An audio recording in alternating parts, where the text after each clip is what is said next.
کسی غریب کی زمین پر کوئی بدماش قبضہ کر لے تو زمین واپس لینا مشکل ہوتا ہے، لیکن دریا کی زمین پر اگر کوئی شخص قبضہ کر لے تو دریا اپنی زمین بآسانی واپس لے لیتا ہے۔ ناظرین، ہم نے دیکھا دریائے راوی آج سے 10-20 سال پہلے سے سوکھنا شروع ہو گیا تھا۔ دریائے راوی میں زیادہ پانی نہیں آتا تھا تو لوگوں نے سوچا کہ آس پاس سوسائٹیاں بناتے ہیں، اتنی زیادہ دریا کی جگہ ہے، لوگوں نے اپنے گھر بنانا شروع کیے، لوگوں نے اپنی سوسائٹیاں بنانا شروع کی، باقاعدہ طور پر ایک ڈپارٹمنٹ بنایا گیا جس ڈپارٹمنٹ کی ذمہ داری لگائی گئی کہ آپ اس جگہ پر سوسائٹیاں بنائیں۔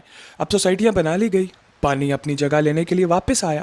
پانی جب اپنی جگہ واپس لینے کے لیے آیا تو بڑی بڑی مشینری بھی کچھ نہ کر سکی، بڑے بڑے بند بنائے گئے، بڑے بڑے بلڈوزروں کا استعمال کیا گیا، لیکن قدرت کے سامنے کس کی چل سکتی ہے؟ آج پانی آیا اتنا، کل کو اس سے زیادہ پانی آئے گا۔ پاکستان کے ڈیزاسٹر مینجمنٹ کے مطابق اگلے سال 20% زیادہ مونسون بارشیں ہوں گی۔ جب بارشیں زیادہ ہوں گی تو انڈیا میں بھی سیلاب زیادہ آئے گا، اور انڈیا پاکستان کی طرف پانی چھوڑے گا تو پاکستان کا یہی حال ہوگا، الٹا اس سے برا حال ہوگا۔ تو اگر انسان کی